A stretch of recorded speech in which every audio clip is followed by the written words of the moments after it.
देखें, जब शहबाज गिल साहब ने फ़ौज में बगावत की अपील की थी और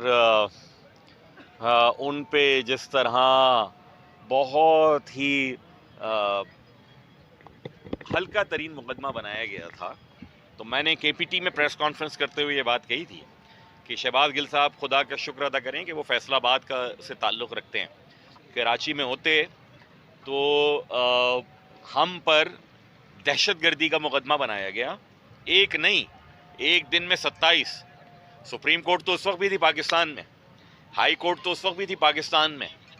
किसी सुप्रीम कोर्ट, किसी हाई कोर्ट ने ये पूछा नहीं कि एक ही जुर्म, और जुर्म क्या था कि एक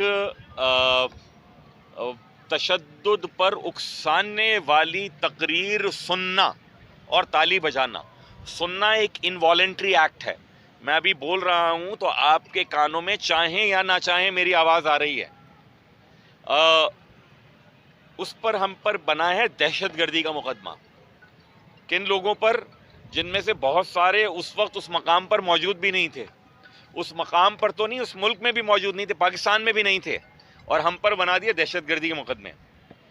काश पाकिस्तान की अदालतें जितने ज़्यादा सियासी मुकदमात को गौर से आज देख रही हैं, काश हमारे बारी पे भी देख लिया होता जब कराची में ये हो रहा था।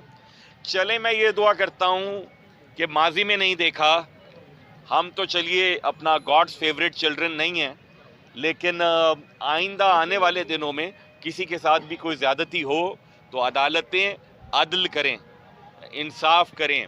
हम देखते हैं कि लापता अफराद के मसले पर भी मुल्क के दीगर हिस्सों में अदालतों को बहुत ज़्यादा कभी गैज़ो गज़ब का इजहार कर रहे होते हैं।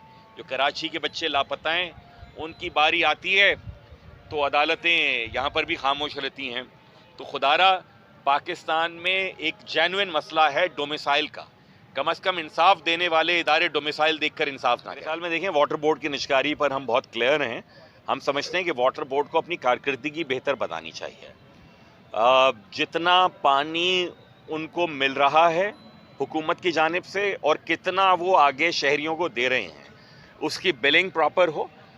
उनके जितने भी तरक्याती प्रोजेक्ट्स हैं उनका ऑडिट हो। निजकारी मसले का हल नहीं है, वो बल्दियाती हल्का बंदियाँ हैं कि जहाँ पर 5 यूसीज होनी चाहिए कराची के शहरी इलाकों में, वहाँ एक आपने यूसी बना दी। ये हमारा एतराज़ था, जिसको सिंध हुकूमत ने खुद भी माना कि उन्होंने गलत हल्का बंदियाँ की हैं। अगेन इलेक्शन कमीशन भी डोमिसाइल देख के फैसला करता है।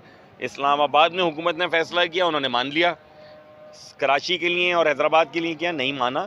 खुदारा हमारे सहाफ़ी भाई तो तमीज़ करें कि फ़र्क तो करें कि बल्दियाती हल्का बंदियाँ जो दिसंबर 2021 में हुई हैं उन पे मोतरज़ हैं। ये तो कौमी असम्बली की वो हल्का बंदियाँ जो 2018 में हुई थी, उन्हीं पर इंतखाबात होने जा रहे हैं।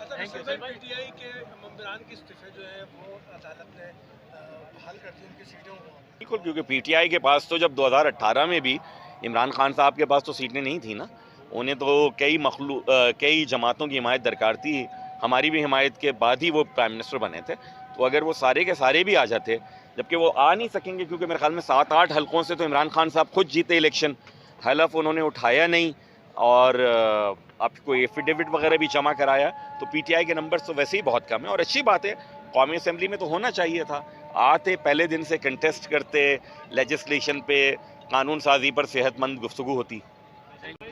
गुज़िश्ता 10 सालों में एमक्यूएम ने अपना वोट भी देखा है और ज़फ़ात भी देखा है, फिर उसके बाद एमक्यूएम बिखर गई, अब एमक्यूएम फिर से एक हो रही है। तो आप क्या समझते हैं कि मुस्तक़बिल में एमक्यूएम को फिर मुकाम हासिल होगा जो गुज़िश्ता सालों में देखा है? देखिए, हमारी तो पूरी ऐड कर लीजिएगा कि जो सीनियर डिप्टी कन्वीनर थे आमिर खान भाई, वो आजकल नजर नहीं आ रहे बिल्कुल, तो क्या कोई नाराज़गी है या किसी और काम? नहीं, इस तरह की कोई भी चीज़ नहीं है। मेरी तो कल भी गुफ्तगू हुई है उनसे और ऐसा नहीं है। दूसरी बात ये है कि हमारी ख्वाहिश यही है कि हम मुत्तहिद और मुज्तमा होकर मुतहर्रिक हों और अपने लोगों में उतरें, उनके मसाइल के लिए न सिर्फ आवाज़ उठाएं बल्कि उसके हल के लिए काम करें और लोग देखें और हम पर उसी तरह इत्मीनान का इजहार करें। ठीक है, राशिद भाई हो तो गया। केपीटी के हवाले से उन्होंने अपना फैसला खुद करना है, उन्होंने वापस आना है या नहीं आना है।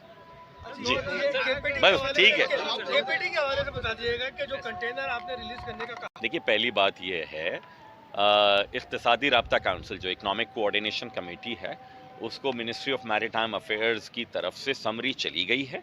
वहाँ से मंजूर होते ही काबीना अपने इजलास में उसको मंजूर कर लेगी और पोर्ट कासिम के जितने पोर्ट चार्जेस हैं वो हम 100% वेव ऑफ कर रहे हैं। ये मैंने उस दिन भी कहा था। मैं आप चाहते हैं तो मैं आप लोगों को जो हमारी समरी गई है इसी को वो दिखा दूंगा। साथ ही साथ जो कंटेनर टर्मिनल्स हैं वो प्राइवेट हैं, जो शिपिंग लाइन्स हैं वो प्राइवेट हैं।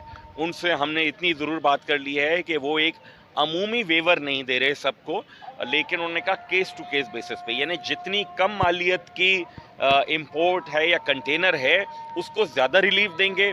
किसी ने गाड़ियाँ इंपोर्ट की हुई हैं तो उनको कम देंगे, लेकिन वो सब होने जा रहा है। कृषि में बदअमनी, महंगाई और दीगर जुल्म ज्यादतियाँ आप देख रहे हैं। उस जगह पे आज ये डीएमसी और फरंगी एडमिनिस्ट्रेटर के इस खिलावर के हवाले से इसको आप क्या कहेंगे और पैगाम क्या देंगे कराची वालों के लिए आज के फूलों का जो जी मैंने पैगाम तो पहले ही नहीं जगह, लेकिन बहरहाल ये एक अच्छी काविश है कि आपने जो मौसम है उसमें कम से कम आपके पास ये दस्तयाब होते हैं, यही बीज होते हैं, यही गमले होते हैं, उनमें उगाना ही होता है ना। अगर हुकूमत चाहें कि ये काम भी ना करें तो बहरहाल इन्होंने किया, इसलिए लायक सताइश है। महंगाई एक इतना बड़ा इफरीत है, बदकिस्मती के साथ पाकिस्तान इसमें दो रुखों से फंस गया है। दो रुख ये हैं कि पहली बात ये कि हमारा जो दरामदात और बरामदात के गैप की वजह से जो हमारे रुपए की कदर गिरती चली जा रही थी वो मज़ीद नीचे जा रही है।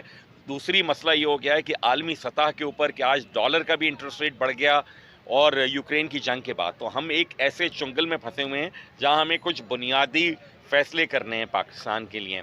हमारी नज़र में बुनियादी फ़ैसला यही होना चाहिए कि आप किसी मुआहदे से तो आप आगे पीछे इसलिए नहीं हो सकते कि वो पीटीआई का मुआहदा नहीं था, पीएमएलएन का कोई मुआहदा नहीं है, और रियासत पाकिस्तान के मुआहदे होते हैं आलमी इदारों के साथ।